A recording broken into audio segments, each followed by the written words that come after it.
Encontros Selvagens, fermentando a brasilidade através dos líquidos.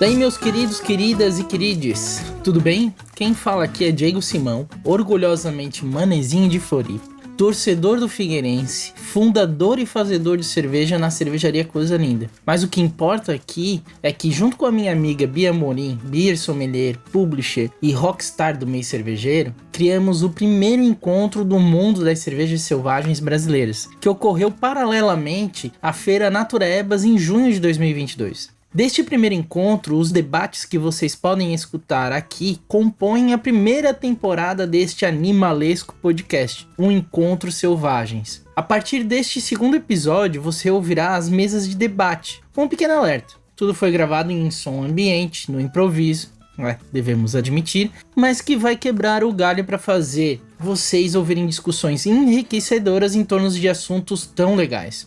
O debate deste episódio é: o que é cerveja selvagem? E um spoiler: não é pelo simples fato que uma cerveja tem breta que a gente pode chamar essa cerveja de selvagem. Nesta discussão estão Ana Carolina Matos, ou como todo mundo conhece, Carola, que é PhD e pesquisadora na USP, especializada em leveduras extremófilas, e nas horas vagas, instagramer pelo seu @spacebeer. Carola tem um longuíssimo currículo de trabalho com leveduras selvagens e que hoje foram domesticadas e estão em tanques de fermentação Brasil afora. O segundo componente da mesa é Alan Mapa Oliveira, que além de cantar em coral e ensinar taekwondo, nas suas horas vagas é PhD em Química, foi professor nos Estados Unidos, mas largou tudo para vir e voltar ao Brasil, onde produz excelentes cervejas em sua cervejaria, a Fermentaria Local, em Janiru, São Paulo. E por fim, eu também estava nessa mesa, no meio dessas duas feras, levando um pouco do conhecimento que tenho em produzir cervejas selvagens, que é o que a gente faz na cervejaria Coisa Linda. Bem, espero que vocês gostem deste episódio, deixem as suas dúvidas e perguntas ao fim dele nos comentários, ok? Muito obrigado e escutem o episódio. Encontros Selvagens tem o apoio de Oca Caburé, o Empório Natureba, com produtos orgânicos, vinhos naturebas e cervejas selvagens em Pinheiros, São Paulo. Obrigado, Oca! Já faz um tempo aí que eu voltei pro Brasil, bem no começo da pandemia, fundei a Fermentaria Local, que é uma cervejaria minúscula de 25 metros quadrados, que foca em fermentações alternativas e tentando procurar uma identidade regional para nossa cerveja.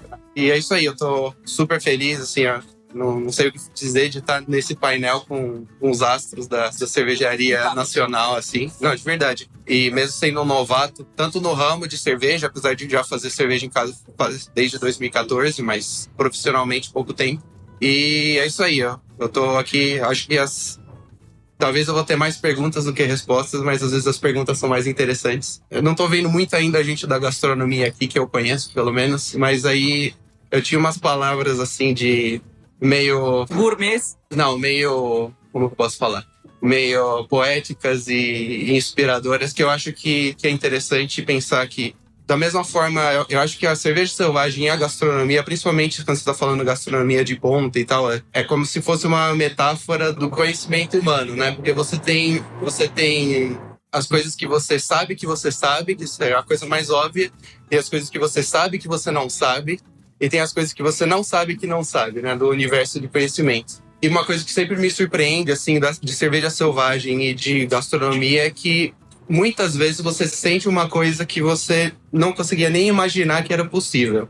E eu acho que essa é a metáfora, né? Você tem uma descoberta nova a cada esquina que a gente está explorando e aos poucos vai encontrando.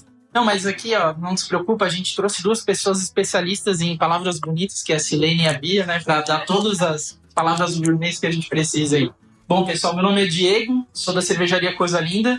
A gente abriu em 2018, produzindo cervejas comuns, e a partir de 2018 a gente virou a chave e transformou só para produzir comercialmente cervejas selvagens. Mas desde 2014, desde 2013, na verdade, a gente já começava a experimentação sobre produção de cerveja selvagem. Minha formação é economista, né? Não sou nenhum cientista, sou só um cara que vai jogando as coisas no monstro e vamos ver o que vai acontecer. Mas você acha que cientista é muito diferente disso?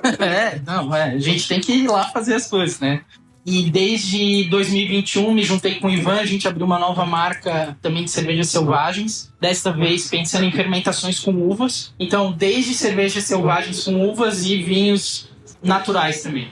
Bom, pessoal, então vamos iniciar a falar o que é o mais importante, que é tentar passar a ideia do que é cerveja selvagem, tá? E garanto para vocês que a gente não vai sair daqui com uma definição completa, tá? Porque, como a gente estava conversando aqui, a gente vai sair com mais perguntas do que respostas, mas são perguntas que vão levar a gente a várias reflexões e que vão, em algum momento, chegar em alguma resposta. Mas, de qualquer maneira, é muito importante a gente começar a fazer esse exercício de tentar categorizar o que é cerveja selvagem, porque é uma coisa que eu, Carola, né, e a gente fica conversando muito, o Alan também, é sobre que muitas vezes a gente pega e ouve que cervejas com Brettanomyces são cervejas selvagens, ou que cervejas ácidas e sours são a mesma coisa do que cervejas selvagens. Não são. Então a gente está hoje, talvez, já com uma quantidade maior de produtores de cervejas selvagens no mercado nacional, mas ainda assim a gente tem uma carência muito grande de categorização do que é e o que não é. Então, isso vem de um grande problema que tanto os guias que a gente usa há tanto tempo, eles são deficitários e não são exatos para corresponder ao que é cerveja selvagem. Porque quando a gente vai para os guias, a gente vai por descrições de estilos aromáticos sensoriais. Sendo que aqui, na verdade, a gente deveria estar procurando uma categorização através do processo de produção e categorização da origem desses micro-organismos, tá? Então, assim, só para começar essa conversa, a gente lança uma pequena proposta de categorização, tá? E assim, é como a gente está falando, isso é uma proposta, a gente vem olhando para ela com muito carinho, eu venho utilizando ela como exemplo nas aulas que eu dou Brasil afora sobre cerveja selvagem, e que seria o seguinte: primeiro, já vamos começar com uma questão. Cerveja selvagem não é um bom nome para definir todas as cervejas selvagens, porque nem todas as cervejas que usam Brettanomyces, bactérias e etc. não são selvagens. Então a gente primeiro começaria dando um nome para uma grande família, que seria a família das cervejas ácidas complexas. Porque daí a gente começaria a pensar que essas cervejas ácidas complexas, elas seriam cervejas que seriam ácidas e seriam complexas. Aqui a gente já separa Catarina Sour, Berliner Weiss e tudo mais. Claro que se a gente considerar as traditional Berliner Weiss, que ainda assim a gente poderia considerar como cervejas selvagens, muita coisa aqui elas são cervejas ácidas, mas não são selvagens. E para considerar selvagem, né, ou cerveja ácida complexa, aí a gente, quando acabei construindo essa denominação, levei em conta alguns estudos que, né, posteriormente a gente pode depois passar para todo mundo, que são estudos de populações de micro-organismos em diferentes tipos de cervejas espontâneas que a gente tem no mundo. Se a gente pegar a Lambic, se a gente pegar a American Coolship, se a gente pegar a Teacher e ler os estudos sobre a denominação dos principais organismos que participam dessas fermentações, a gente sempre chega num padrão, que é o padrão 1, tu vai ter uma Saccharomyces, seja ela Baianus, seja ela Cerviaceae. Segundo, sempre presença de uma Brettanomyces, seja bruxelensis, lambicus ou etc. E terceiro, a gente vai sempre ter uma bactéria. Sendo que a bactéria geralmente é Pediococcus. Mas, ainda assim, a gente pode ter sempre uma bactéria, lactobacilla, etc. Mas sempre é esse trio que é o trio principal nas cervejas espontâneas, tá? Então, tendo colocado isso, e tendo em vista que a natureza dá pra gente um padrão de quais são os grandes pilares das cervejas espontâneas, a gente começou a colocar que, então, para estar dentro dessa família, precisaria ter esses 3 micro-organismos, né? Então, a gente está criando aqui uma população. E posterior a isso, a gente criou essa família grande, a gente vai partir para subgrupos, né, dentro dessa família grande, que seria fermentações mistas, cervejas selvagens e cervejas espontâneas. Cervejas mistas seriam cervejas que estão usando esses micro-organismos, porém foram selecionados, isolados, propagados em laboratório. Todos eles vieram de laboratório. Rapaziada, quando a levedura ela foi isolada, foi propagada e foi trazida para cá, ela não é mais selvagem. Opa! Né? Não é mais selvagem. Então a gente está transformando, a gente está trazendo Não, aqui... você tem razão, você faz uma pré-domesticação. Então, quando você faz uma seleção, isola um organismo do ambiente, quando você faz já essa pré-seleção, então você já está num processo de domesticação. E depois você, lógico, você vai testar esse micro-organismo, se ele é capaz de comer maltose, se ele é capaz de fermentar numa condição ideal para você, porque não adianta ele fermentar, sei lá, não sei. Frutose, sei lá. Não, frutose sim também, mas não, tava pensando em condições de temperatura e tal, sim, entendeu? Sim. Ou demorar muito tempo para ele conseguir fermentar, que não vão ser condições ideais pra gente, entendeu? Então você tem que fazer esse processo de adaptação desses micro-organismos antes de colocar no seu mosto, antes de transformar isso como um produto. Então, nesse caso, tem razão, a gente faz uma domesticação. Mas esse organismo, vamos dizer assim, ele deixa de ser, selvagem, e vai ser vamos dizer, ele é um domesticado, mas ele não é... Ele não perde as características. Exato. Esse é talvez um ponto sutil e uma linha muito tênue de você entre o organismo selvagem e o organismo domesticado que a gente conhece, entendeu? Então, é aquele que ainda ele não perde as características dele, as características exclusivas de aromas, toda essa parte sensorial de um organismo selvagem. Mas só continuando esse exemplo, né, por que ele não é selvagem, né? Eu queria trazer uma coisa que eu sempre falo nas minhas aulas, né? Eu tenho falado ultimamente, que é o seguinte, às vezes vocês vão pegar, poxa, eu tenho uma cerveja selvagem, eu fiz ela com uma Brettanomyces bruxelensis, lá da Bélgica. Essa Brettanomyces, para começar, ela veio pela White Lies. Ela viveu a vida inteira dela em ar-condicionado, foi alimentada por um nutricionista, porque teve alimentação balanceada, né? Porque ela precisava ter. E ela viajou tantas 1000 milhas a mais, que a maioria da gente aqui tem mais carimbo no passaporte que a gente. Então, tipo, não é selvagem. Ela é mais chique que a gente. Sim, ela só não é Saccharomyces, entendeu? Então, é isso que é o problema também. Acho que a grande maioria das pessoas que não usam Saccharomyces na produção de bebidas sempre cai nessa, não, é selvagem. Não necessariamente. Mas então, só pra continuar, então, só nessa subdivisão que a gente tá aqui propondo, né? Então, essas cervejas mistas, né? As fermentações mistas dentro da família. Então, família, cervejas ácidas complexas, fermentação mista. Daí depois a gente traria aí sim cervejas selvagens, que daí as cervejas selvagens seriam pegar uma colônia de micro-organismos em um determinado local, só que quando tu vai lá pegar aquele micro-organismo, tu não vai saber o que tem lá. Pode até propagar, vai tirar ele do seu local, do ambiente, ou a gente vai tirar aqui da calçada. Não tem essa questão de ser na natureza. A gente pode tirar do nosso cabelo, pode fazer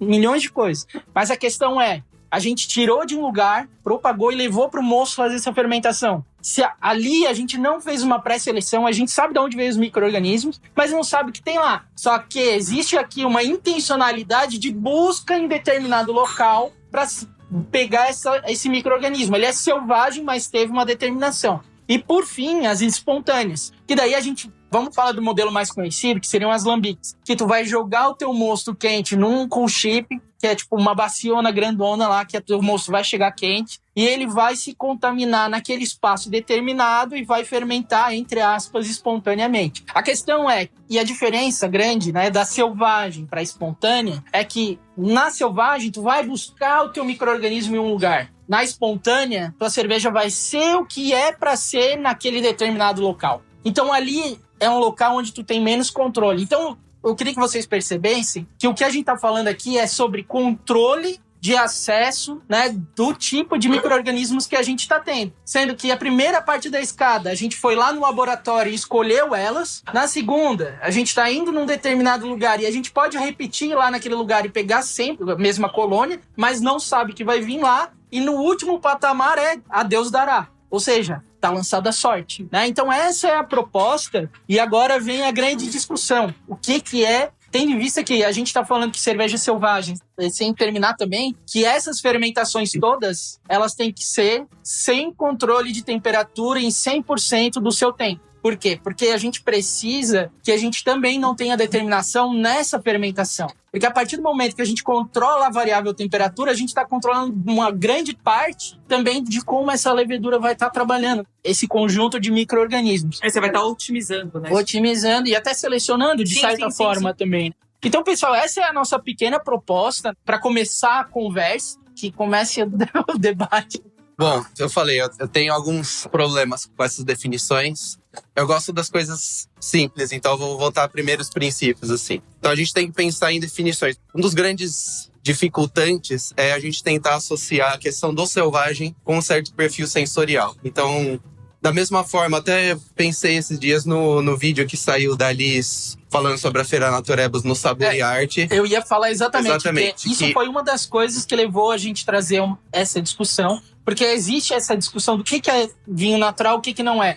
E o que é cerveja selvagem? Também é a grande discussão. Exatamente. E aí, no caso, ela tinha comentado nesse vídeo falando que o vinho natural não é um estilo de vinho, não é nada específico. É uma forma de se trabalhar o vinho desde o vinhedo até a produção do vinho. E isso tem várias regrinhas e coisas que o pessoal chegou em acordo que, beleza, a gente vai aceitar que essas certas condições classificam o vinho como natural. Ele não tem que ser funk, ele não tem que ser ácido, ele não tem que ter gás, ele não tem que ser leve, ele pode ser o que ele quiser. Mas ele tem que seguir uma certa forma de produção.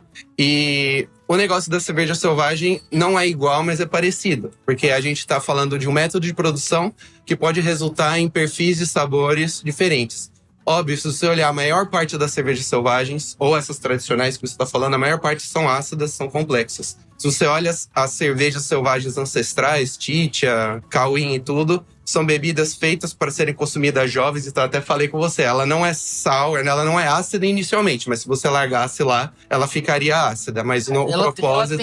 Ela geralmente, se tu for pegar, né, as análises analógicas, hoje tu tem até alguns estudos científicos sobre isso, que fazem análise de acidez, né, daquilo. Sim. Só que assim, elas são ácidas, porém elas têm tanto açúcar residual que contrabalança, né? Sim, mas eu tô dizendo... É diferente, por exemplo, se você comparar com uma alambique, né? E aí, agora você tá falando uma cerveja que foi feita para ser consumida por quem fez lá na sua casa, um conceito rural para tomar na hora, diferente de um produto que, em teoria... Sim, mas dura 40 anos. O mais engraçado é que mesmo no processo da Titia, os pilares daquele que a gente comentou, né? Eles estão presentes ali. Só que, claro que o trabalho da Eles se expressam de formas diferentes. A Brettanomyces não teve tempo para trabalhar, por exemplo. Mas aí eu fiz aqui umas notas para não... Ele é um bom aluno. É só para não esquecer, que senão a gente vai devagar e vai ficar aqui para sempre.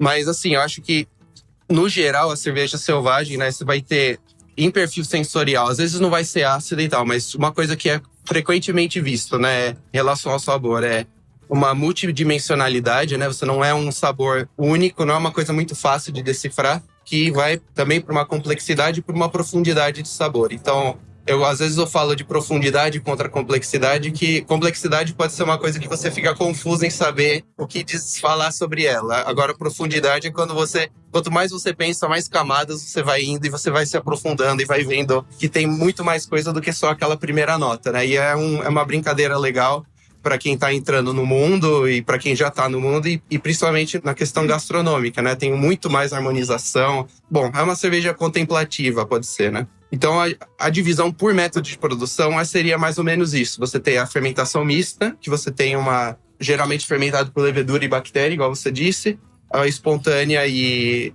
a levedura selvagem. E agora eu tô tentando voltar para os primeiros princípios. Questão de fermentação por leveduras selvagens, beleza. Aí a gente vai para a questão, o que são leveduras selvagens? E aí a gente leva para a questão que é o que é selvagem e o que é domesticação, porque o selvagem é o que não é domesticado, né?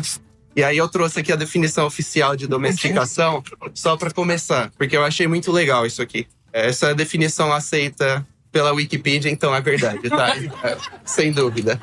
Tá, domesticação é um processo coevolutivo, mutualístico, biocultural e multigeracional no qual um organismo, o domesticante, assume significativos níveis de controle sobre a reprodução e cuidado de outro organismo, que é o domesticado, com o objetivo de assegurar suprimentos mais previsíveis de recursos de interesse, e pelo qual o domesticado é capaz de aumentar o seu sucesso reprodutivo sobre indivíduos que não participam dessa relação, portanto, aumentando sua aptidão ao sucesso biológico de ambos. Se você olha isso, né, uma domesticação requer ação ou uma intervenção, no caso pode ser humana, mas existe domesticação de uma espécie por outra que não é humana, tá? Aí não seria não sei se isso cairia no termo de domesticação, mas seria um processo evolutivo, né, de adaptação. Sim, então, mas é a diferença. Mas requer uma certa ação. Agora, pode ou não haver intenção, no caso, humana consciente. Você pode acabar fazendo uma domesticação sem ter intenção de domesticá-lo. É uma forma de seleção. Agora, se você fala se é uma seleção natural ou não, já entra em outros jogos. Sim. Mas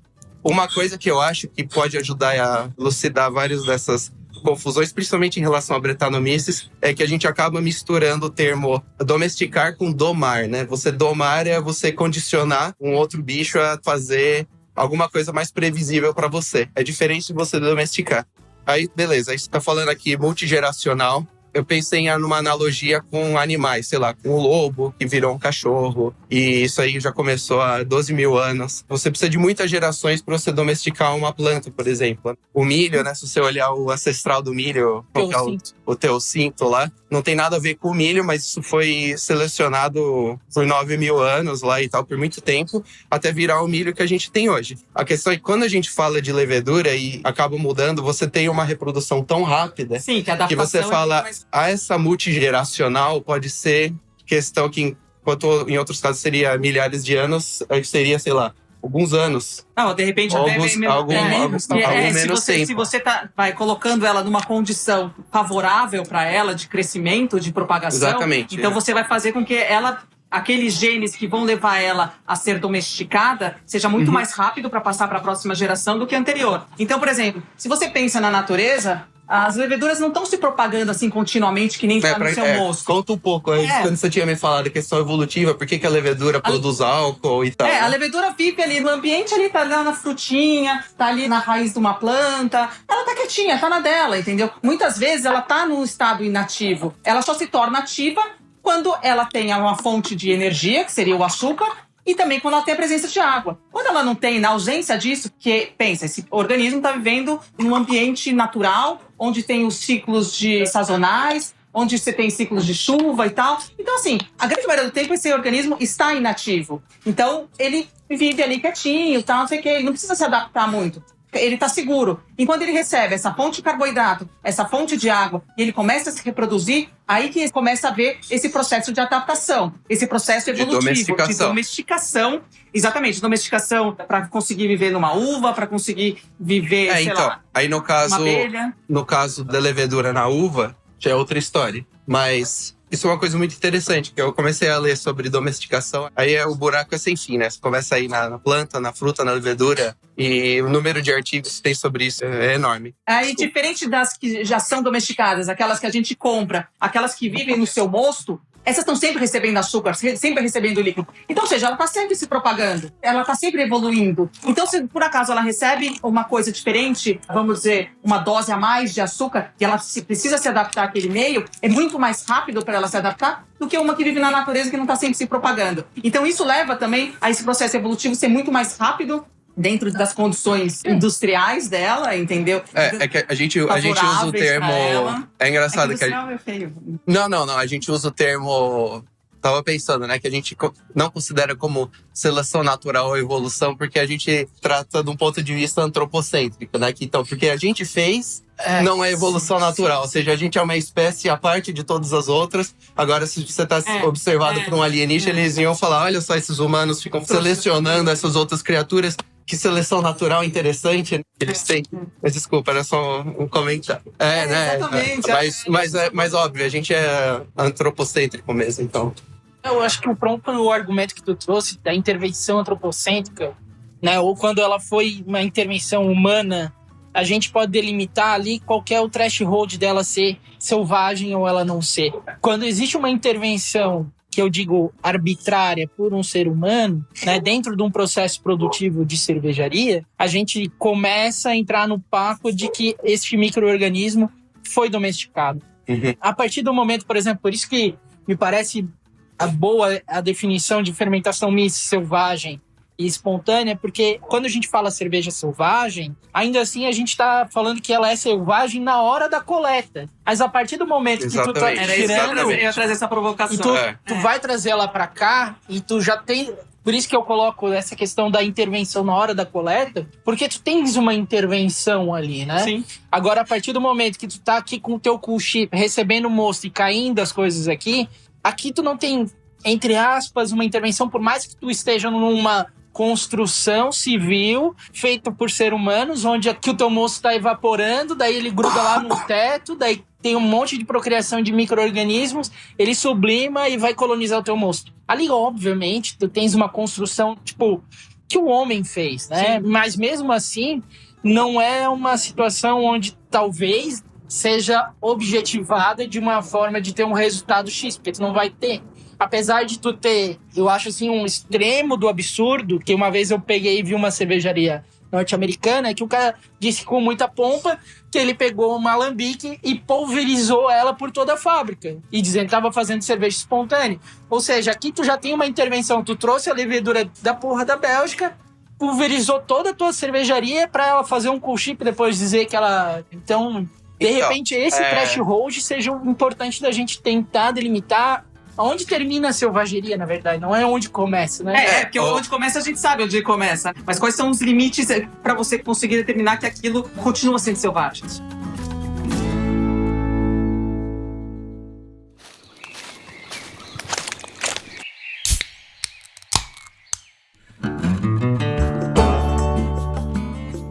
Aí chega no que você comentou antes, Diego. A gente tem que entender essa questão do selvagem e do resultado, né? A questão é que, no fim das contas, o que importa pra gente... Importa várias coisas porque a gente é curioso, mas o que importa é o resultado final no produto. Porque é os produtos que vai pra mesa, que a gente vai tomar, e se é bom ou se não é, né? Sim. Agora, é um espectro de... Você vai do menos controle pro mais controle. Então, zero controle... Você tem o micro-organismo completamente selvagem, sem intervenção nenhuma, que também não está fazendo cerveja. Ele está lá vivendo a vida dele, né? Aí você vai dar uma dose extra de açúcar e ele não vai nem saber direito o que fazer com aquilo. E a forma como o mosto de alambique é produzida, ele já põe uma pressão evolutiva para você proliferar certos tipos de micro-organismos naquela cerveja. Não, o mosto tá ali desenhado para tu ter primeiro, tipo, a Saccharomyces, depois a Brettanomyces, e no meio ali tu tens, por uma determinação de uso do lúpulo, para que a bactéria funcione de certa maneira. Sim, mas o próprio mosto de cereais, você tem uma composição de açúcares de um jeito diferente de um mosto de fruta, diferente de outra coisa. Inclusive, eu tava olhando no seu documento sobre as bebidas ancestrais e tal, você tem as fontes de amido, você tem as fontes de açúcar mais fácil, você tem as fontes de açúcar mais fácil de gumel, ou a própria sacarose de planta, e você tem as frutose das frutas. Esses açúcares simples, você tá no lado, digamos, easy, né? O lado fácil de fermentação. Aí você começa a ir pro lado de amido, fica mais difícil. Tanto que eu acho interessante que a cerveja, a cerveja como a gente conhece, com cereais, cevada e tal, a produção da cerveja tem uma relação muito mais forte com o lado científico, com a microbiologia, do que, por exemplo, a produção do vinho. E uma das razões é que a produção de cerveja é um processo que requer muito mais ação humana do que uma produção de um fermentado de fruta, que simplesmente se você amassar ali e só fecha para ela não mofar, estragar, vai fermentar. Você não tem toda a conversão de amido que... Quer dizer, então, é possível, né? Porque tu pode fazer hoje 50 mil coisas com vinho, né? Também, né? Não, eu sei, mas eu tô dizendo, para você transformar esse amido em açúcar, você tem muito mais processamento que, no geral, não é sempre, tá? Sempre tem exceções, mas no geral requer uma temperatura... São açúcares complexos, então você precisa ter essa quebra, tudo isso para facilitar a vida. Para facilitar. Isso. Você até conseguiria, né? Não, mas aí... Então, eu vou voltar ainda para a história da Titia. Mas você... Na produção do mosto, você está já fazendo um processo de sacarificação, do que for, que já é acima da temperatura tolerada pela maior parte dos micro-organismos fermentativos. Então, você já começou com um mosto estéril. Então, você tem toda essa outra questão. Então, beleza, se você vai ter uma cultura que iniciou selvagem e você foi repropagando como era feita, ainda é feito em muitos lugares, ou ela é 100% espontânea, o chip e tal, ou outra forma, ou você tem, hoje em dia, essa domesticação passou por um meio laboratorial, onde você tem um controle muito maior e já prepara, igual você falou, já põe a levedura com o nutricionista e tal, para fazer a atividade dela. Agora, se você não tem essa etapa, se você faz esses fermentados aí do amido em si, Aí você olha naquela tabelinha, os micro-organismos atuantes já mudam. Você já criou um meio que você precisa de outras coisas para fermentar. Então, fermentações que são principalmente bacterianas e não por base de leveduras. Ou no caso de... Tem a parte enzimática salivar de Cauim, ou da Titia mesmo, né, antigamente.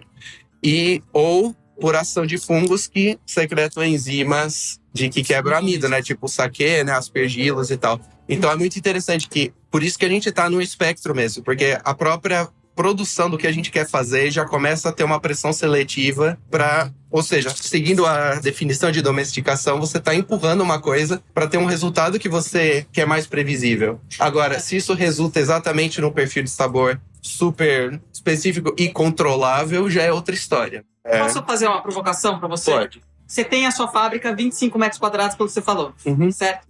O espaço já não... E o fato de você já estar fazendo cerveja há um tempo, isso não leva a uma... Certeza. Ele não deixou nem eu falar. Não, É o próprio exemplo da pressão Lambique. evolutiva. Exatamente. E eu até falei isso, o Jonatas tá ali, ele fez o primeiro lote comigo.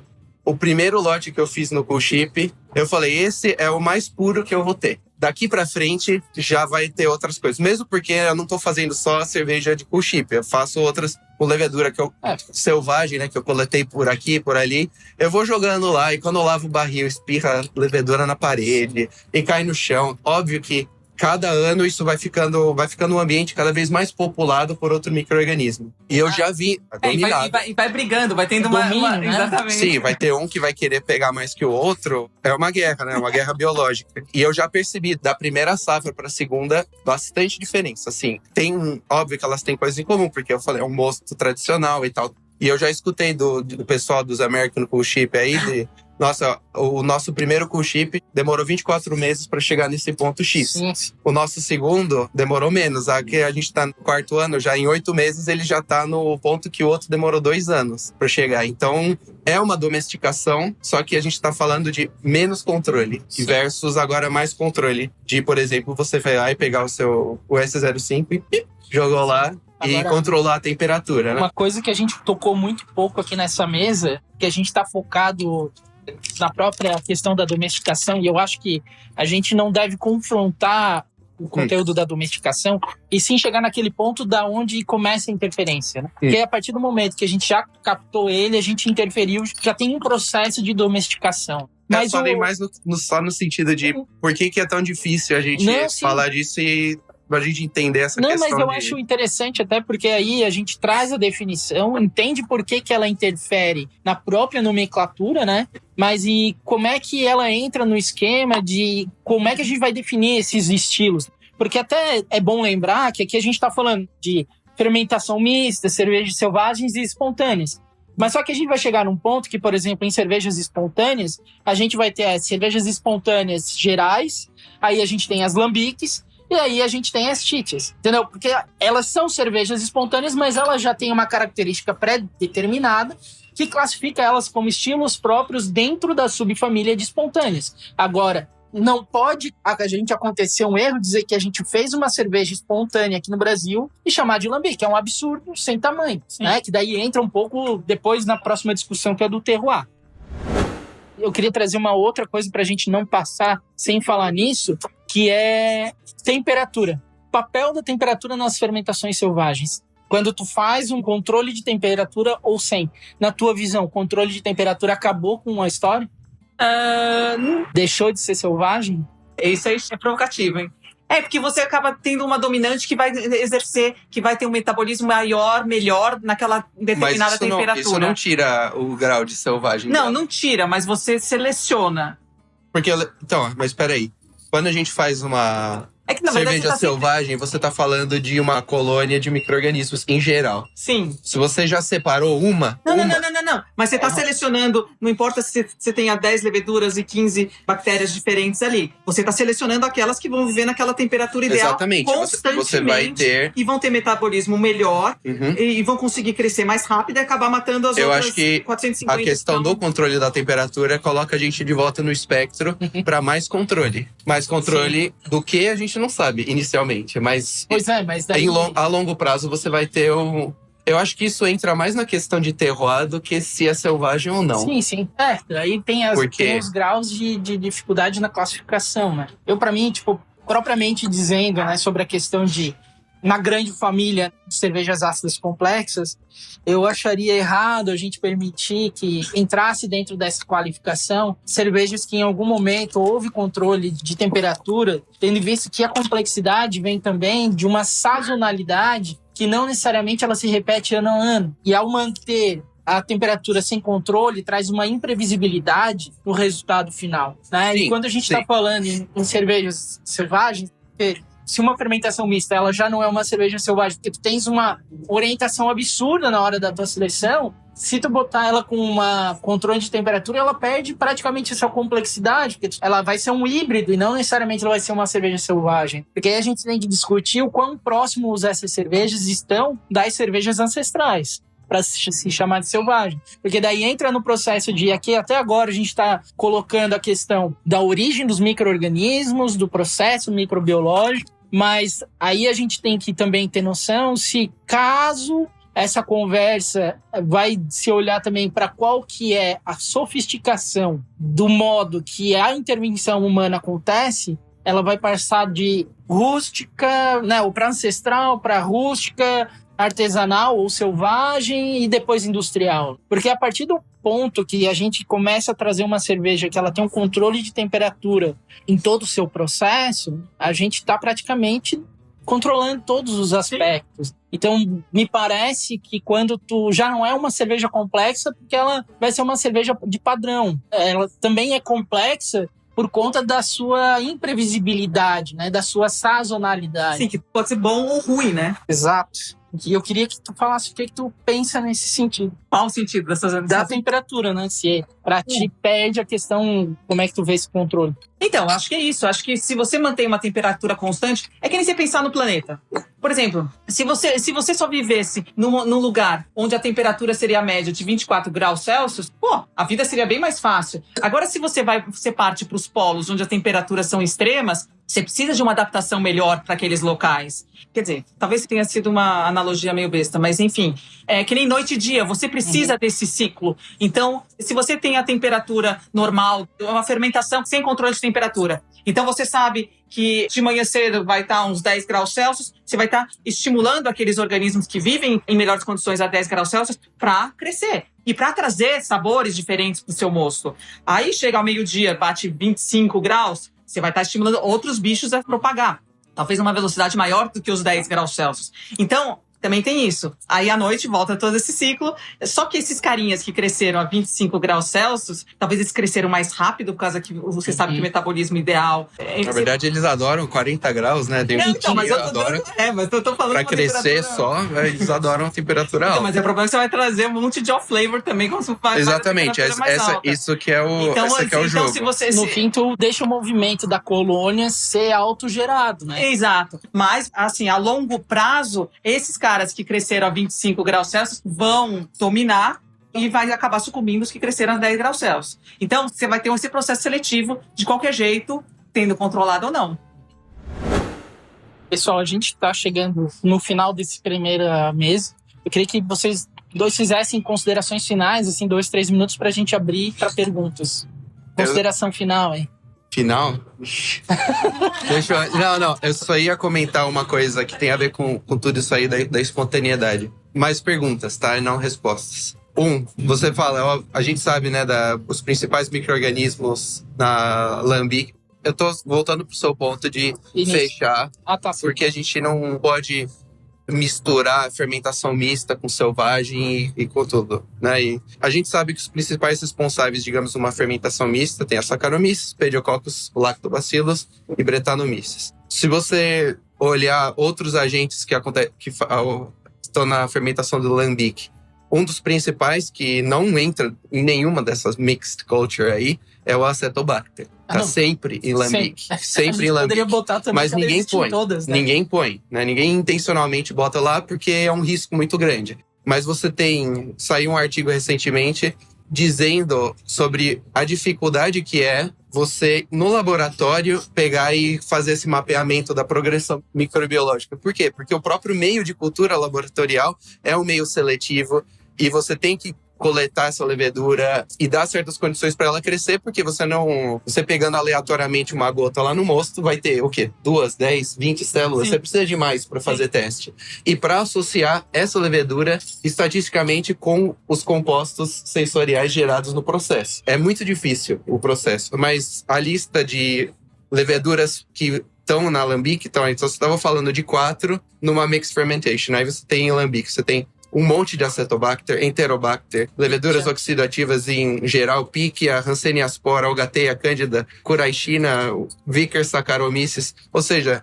Você tem um monte. É muito além de Breta e Saccharomyces. Exatamente. Então, basicamente, assim, a mixed fermentation, ou a fermentação mista, você pode pensar, ela, em geral, ela consegue se parecer a uma cerveja selvagem e você poderia confundir no estilo? Sim. Só que obviamente, pela complexidade da fermentação em relação à temperatura e ao número de micro-organismos, é só pensar, uma versão de baixa resolução de uma cerveja selvagem. Sim. É uma resolução, você está cortando coisas, deixando os atores principais, só que tirando parte dela. Aí você, quando saiu os primeiros MP3, era isso, né?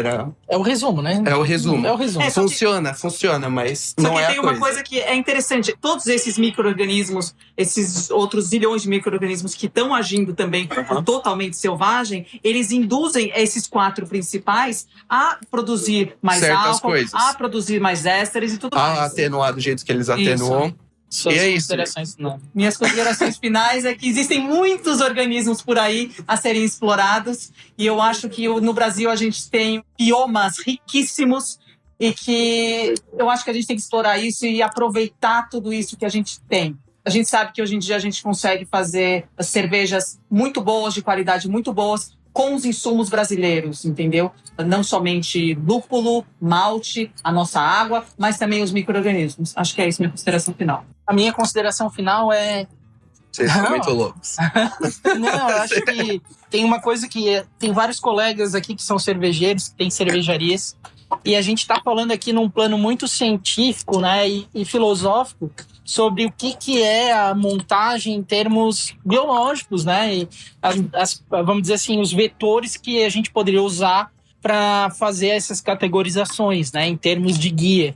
Só que a gente tem que partir do princípio que a gente nunca vai chegar numa determinação que seja totalmente exata. Então a gente poderia começar a passar a pensar, principalmente para essas cervejas selvagens, um controle de danos, de fazer o menos pior. Porque o que já tem hoje nos guias é muito ruim, é muito deficitário. E a gente tem uma confusão, tanto entre cervejeiros quanto para os consumidores, que olha para uma Orval e acha que aquilo é uma cerveja selvagem, quando não é. Ou acha que ela é uma sour, não, ela também é.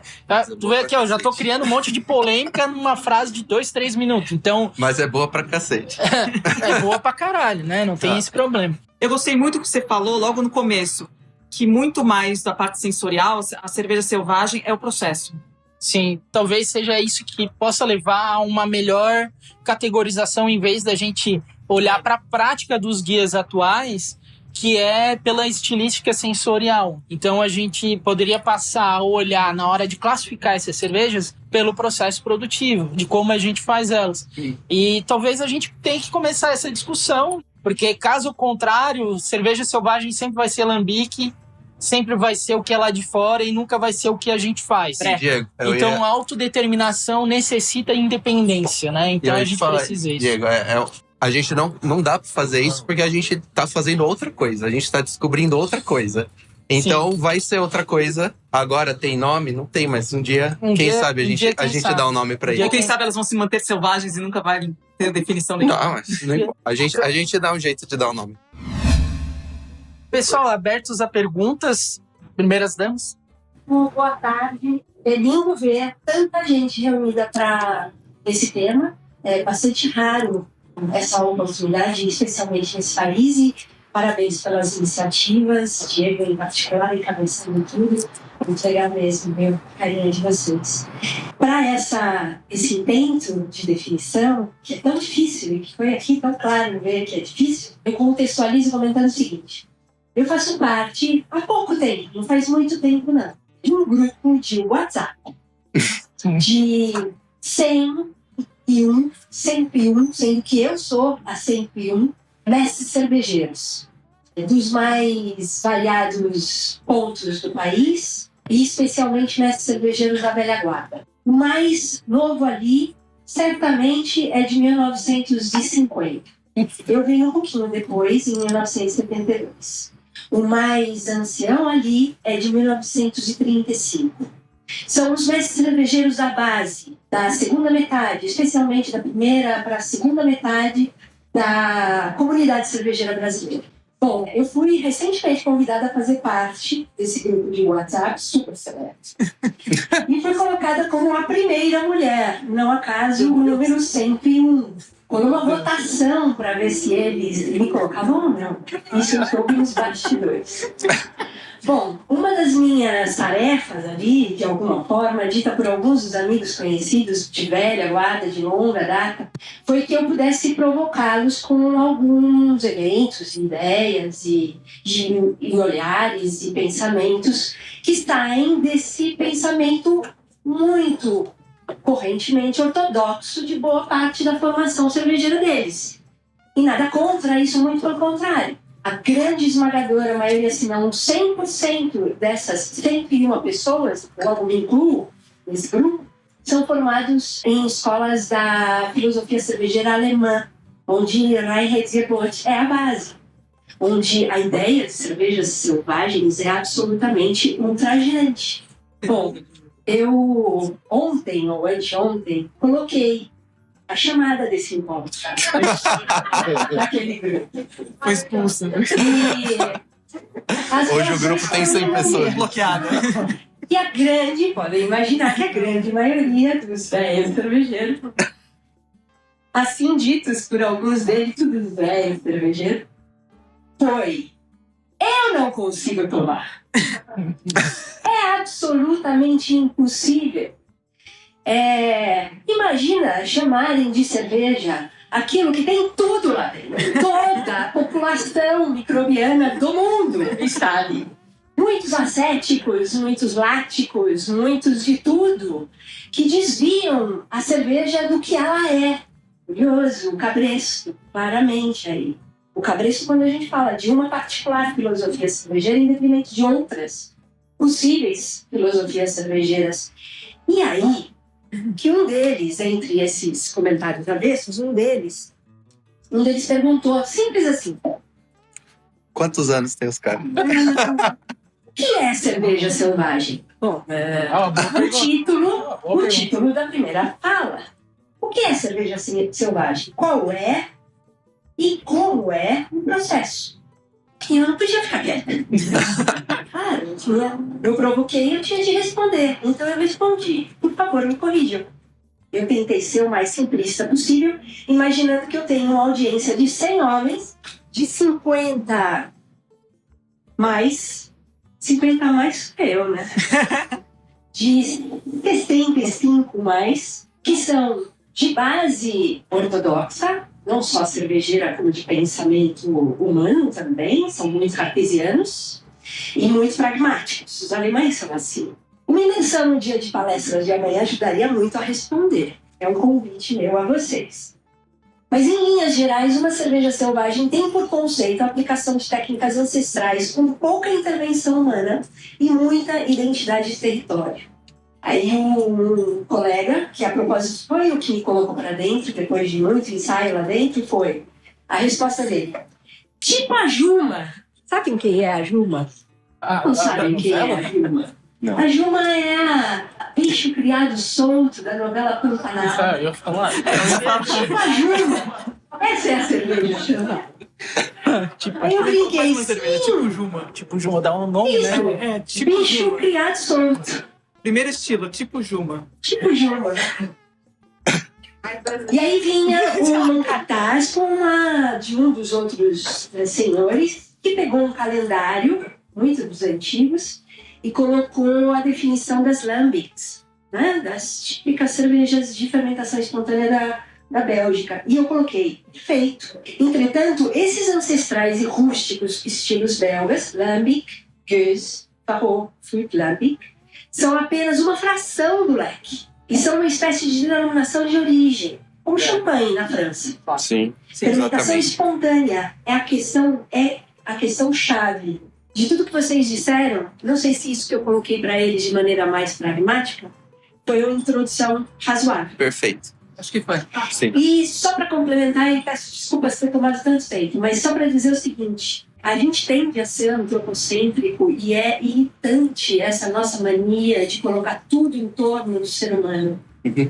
Quando a gente tem uma cerveja selvagem e entender até onde vai o limítrofe para a definição de cerveja selvagem, valeria a pena a gente pensar o quanto a gente pode ir em pensamento na intervenção humana para deixar que a natureza se revele. Sim. E a nossa intervenção poderia ser, no ideal, a escolha do lugar. Ponto. As lambics, elas existem até hoje e são perpetuadas até hoje porque algumas cervejarias, mais que outras, dentre as cervejarias que ganham Gueuze e que produzem lambics até hoje, foram bastante felizes na escolha do lugar. E é aí a intervenção humana, para mim. A intervenção humana está em entender a natureza, ouvi-la, observá-la e Space Beer. se deleitar com o que ela oferece. Assim dito. Bom, obrigado.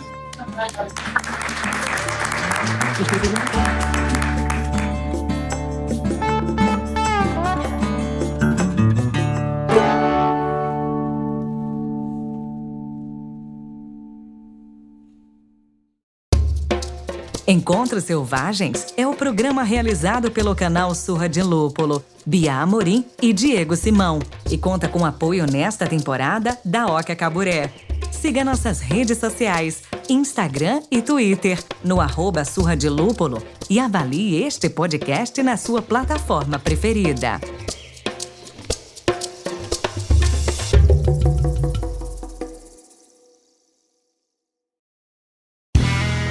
Este podcast foi editado por Play Áudios.